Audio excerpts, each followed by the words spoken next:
ఆంధ్రప్రదేశ్లో కొలువుదీరిన కొత్త ప్రభుత్వానికి ఎదురుకానున్న సవాళ్లేంటి? ఆర్థిక పరిస్థితి వెనక్కి లాగుతుందా? బిల్లుల ఆమోదం అనేది ఇబ్బంది కానుందా? వీటన్నింటినీ అధిగమించాలంటే కొత్త ప్రభుత్వం ఏం చేయాలి?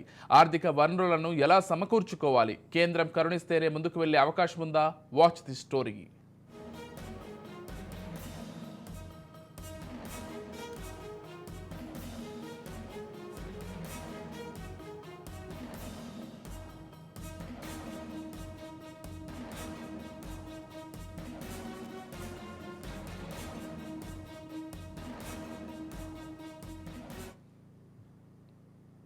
ఆంధ్రప్రదేశ్లో కొత్తగా కొలువుదీరిన కూటమి ప్రభుత్వం ఇప్పటికే చాలా హామీలు ఇచ్చేసింది.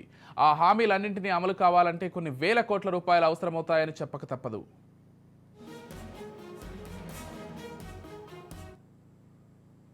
అయితే గత ప్రభుత్వం రాష్ట్ర ఖజానాను పూర్తిగా ధ్వంసం చేసి లోటు బడ్జెట్లో రాష్ట్రాన్ని ముంచేసింది. వీలైతే రిజర్వ్ బ్యాంకు నుంచి లేకుంటే ఇతర సంస్థల నుంచి అప్పులు తీసుకుని దాదాపుగా రాష్ట్రాన్ని అప్పుల కుప్పగా మార్చేసిందన్న విమర్శలు ఉన్నాయి. ఇంతేకాకుండా రాష్ట్ర ప్రభుత్వ ఆస్తులు, భూములు కూడా తనఖా పెట్టి రుణాలు తీసుకుందని, వాటికి వడ్డీ కట్టడానికే వచ్చే ఆదాయంలో సగం సరిపోతుందనే చర్చ నడుస్తోంది.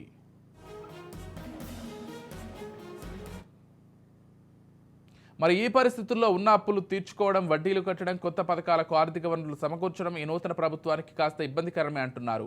అయితే అటు కేంద్రంలో భారతీయ జనతా పార్టీ ఆధ్వర్యంలోని ఎన్డీఏ ప్రభుత్వం అధికారంలో ఉండడంతో ఎన్డీఏ ప్రభుత్వ సహకారంతోనే ఇక్కడ కూటమి ప్రభుత్వం ఏర్పాటైన నేపథ్యంలో కేంద్రం నుంచి నిధులు రాబట్టుకోవచ్చన్నది ప్రస్తుత చంద్రబాబు ప్రభుత్వం ఆశగా కనిపిస్తోంది. అటు కేంద్ర ప్రభుత్వం కూడా నిన్న ఆంధ్రప్రదేశ్కు రావాల్సిన పన్నుల వాటాను విడుదల చేసి మేమున్నామంటూ భరోసా ఇచ్చింది అని చెప్పుకోవాలి.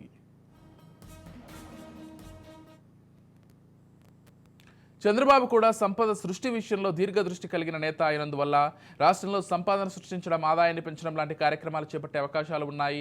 అంతేకాకుండా కేంద్రం నుంచి రావాల్సిన నిధులు, వెనుకబడిన ప్రాంతాల అభివృద్ధి నిధులు లాంటివి రాబట్టి రాష్ట్రాన్ని ఆర్థిక క్రమశిక్షణ దిశగా గాడిలో పెట్టే అవకాశం ఉందని విశ్లేషకులు భావిస్తున్నారు. ఇక ఆంధ్రప్రదేశ్ను వేధించనున్న మరో సమస్య శాసనమండలిలో బలం లేకపోవడం. ఆ విషయంలో రాష్ట్ర ప్రభుత్వం ఎలా వ్యవహరిస్తుందో వేచి చూడాల్సి ఉంది. గతంలో 2019లో వైఎస్ఆర్ కాంగ్రెస్ పార్టీ అధికారంలోకి వచ్చినప్పటి నుంచి తొలినాళ్లలో జగన్ ప్రభుత్వం ప్రవేశపెట్టిన బిల్లులు ఆమోదం పొందాలంటే శాసనమండలిలో ఆ పార్టీకి అంటే వైసీపీకి బలం లేకపోవడం వల్ల బిల్లులన్నీ పెండింగ్లో ఉండేవి. ఈ పరిస్థితుల్లోనే తెలుగుదేశం ఎమ్మెల్సీలు కాస్త పట్టు బిగించి వైసీపీ సర్కారుకు అడ్డంకులు సృష్టించారు. చాలా బిల్లులు శాసనమండలిలో ఆగిపోయిన సందర్భాలు ఉన్నాయి. దీని మీద కోర్టు వివాదాలు కూడా నడిచాయి. అయితే ఆ తర్వాత కాలంలో చాలా మంది ఎమ్మెల్సీలను తమ పార్టీలోకి లాక్కోవడం ద్వారా గత ప్రభుత్వం బిల్లుల ఆమోదం నుంచి గట్టెక్కగలిగింది. ఇది అప్పట్లో వివాదాస్పదం కూడా అయ్యింది. దీని మీద అప్పుడు ప్రతిపక్ష స్థానంలో ఉన్న తెలుగుదేశం పార్టీ కోర్టుకు కూడా వెళ్ళింది. అయితే ఇప్పుడు అదే పరిస్థితి తెలుగుదేశం పార్టీకి ఎదురైందని చెప్పాలి. ఒక రకంగా చెప్పాలంటే సీన్ రిపీట్ అయిందని భావించాల్సి ఉంటుంది.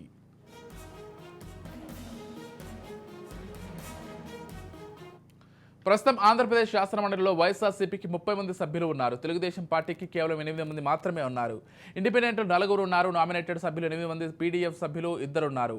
ఖాళీలు 6గా కనిపిస్తున్నాయి. మరి శాసనమండలిలో రేపు తెలుగుదేశం పార్టీ ప్రవేశపెట్టే బిల్లులు ఆమోదం పొందాలంటే దీనికి తప్పనిసరిగా 50% పైగా సభ్యులు ఆమోదం అవసరమవుతుంది. కానీ శాసనమండలిలో ఇప్పుడు తెలుగుదేశం పార్టీ బలం లేదు.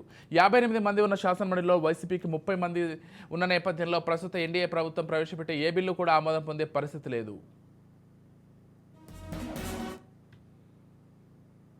మరి ఆనాడు వైసీపీ ప్రభుత్వం చేసిన కార్యాచరణ తెలుగుదేశం కూడా ఇప్పుడు అనుసరిస్తుందా లేదా అన్నది వేచి చూడాలి.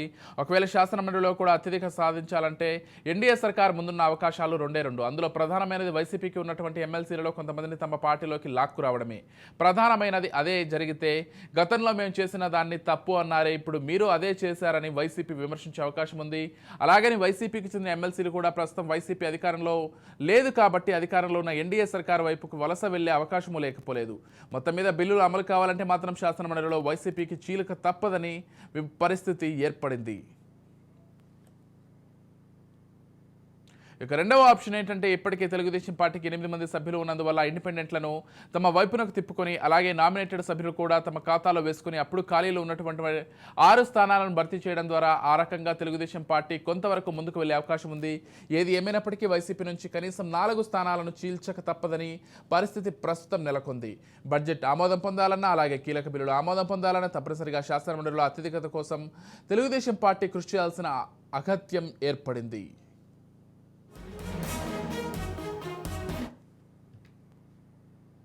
ఇక్కడ మరో చిక్కు కూడా ఉంది. ఇప్పుడు ప్రతిపక్షంలో ఉన్న వైసీపీ ఎమ్మెల్సీలను తమ వైపుకు లాక్కోవాలంటే వారికి ఏదో రకంగా పదవులు ఆశూపాలి. ఇప్పటికే ఎన్డీఏ ప్రభుత్వంలో దాదాపు మంత్రి పదవులన్నీ పూర్తయిపోయాయి. కూటమి ధర్మం నేపథ్యంలో అటు జనసేనకు బీజేపీకి పదవులు ఇచ్చేసి తమ పార్టీలోని సీనియర్లకే తెలుగుదేశం పార్టీ మంత్రి పదవి ఇవ్వలేని పరిస్థితుల్లో ఉంది. మరి రేపు వైసీపీని వీడి వస్తున్న ఎమ్మెల్సీలకు ఇక్కడ మంత్రి పదవులు అవకాశం లేదు.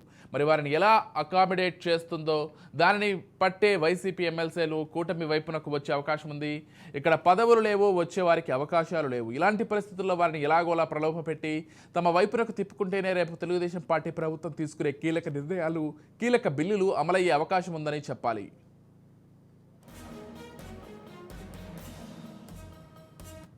ఇక ఇదే అంశానికి సంబంధించి మరింత సమాచారం మా ప్రతినిధి చరిత్ అందిస్తారు.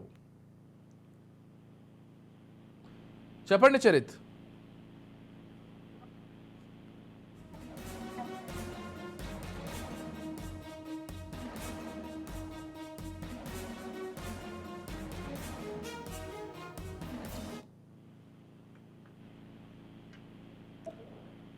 చెప్పండి చరిత్. ఆంధ్రప్రదేశ్ లో కొత్త ప్రభుత్వం కొలువు తీరింది. అయితే పెను సవాళ్ళు అయితే ఈ రోజు ఆంధ్రప్రదేశ్ కొత్త ప్రభుత్వానికి ఉన్నటువంటి పరిస్థితి, ఆర్థికంగా అనేకమైనటువంటి ఇబ్బందులు ఉంటుంది పరిస్థితి. కొత్త ప్రభుత్వం ఇచ్చేటువంటి హామీలు, వాటి అమలు తీరు ఎలా చేస్తారనేది మాత్రం ఈ రోజు పెను సవాళ్లుగా అవుతుంది. అయితే ఇక్కడ కొత్త ప్రభుత్వానికి కలిసి వచ్చేటటువంటి ఏకైక అంశం ఎన్డీఏలో ఉండటం, ఎన్డీఏ కూటమిలో ఉండటం అనేది ప్రధాన అంశం. అయితే ఎన్డీఏలో కీలక భాగస్వామిగా ఉండటం అంటే కంపేర్ టు 2014, 2019 లో ఉన్నటువంటి టీడీపీ ఎన్డీఏ భాగస్వామి కంటే కూడా ఈరోజు 2024 లో ఉన్నటువంటి భాగస్వామ్యం మాత్రం ఖచ్చితంగా ఇది తెలుగుదేశం పార్టీకి కలిసి వచ్చేటటువంటి అవకాశమే. ఖచ్చితంగా ఇది మంచి నిధులు మంజూరు చేయడానికి కానీ, రాష్ట్ర పురోగతికి సాధించుకునేదానికి కానీ ఇది ఖచ్చితంగా ఉపయోగపడద్దని చెప్పాలి. అయితే గత ప్రభుత్వం అయితే పూర్తిగా కూడా ఖజానాని ఖాళీ చేసింది. బడ్జెట్ విషయాల్లో మాత్రం, బడ్జెట్ అలికేషన్స్ విషయాల్లో మాత్రం ఖచ్చితంగా అయితే ఊహించని విధంగా కూడా రిజర్వ్ బ్యాంకు నుంచి అలాగే అనేకమైనటువంటి సంస్థల నుంచి అప్పులు తెచ్చిన పరిస్థితి, రాష్ట్రంలో ఉన్నటువంటి అనేకమైనటువంటి భూములను తాకట్టు పెట్టినటువంటి పరిస్థితి అయితే ఉంది. ఇలాంటి పరిస్థితుల్లో ఎలా అంటే వడ్డీలు కట్టుకుంటారా, లేకపోతే కొత్త అప్పులు తీసుకొస్తారా, లేకపోతే కేంద్ర ప్రభుత్వం నుంచి సరైనటువంటి పద్ధతిలో నిధులు తీసుకొస్తారా, రాష్ట్ర పురోగతితో పాటు ఇక్కడ సంక్షేమం, వెల్ఫేర్ అంటే ఏదైతే ఊహించినటువంటి వెల్ఫేర్ కి అయితే ఈ రోజు చంద్రబాబు ప్రభుత్వం హామీలు ఇచ్చినటువంటి పరిస్థితి. ఈ హామీలను ఎలా నెరవేర్చబోతున్నారు, హామీలతో పాటు ఏదైతే ప్రజలు, యువత చంద్రబాబుపై పెట్టుకున్న ఆశలు ఏవైతే ఉన్నాయో, ఉపాధి అవకాశాలు, రాష్ట్ర పురోగతి, వీటన్నిటిపై అయితే ఎలాంటి స్పందనించబోతున్నారు.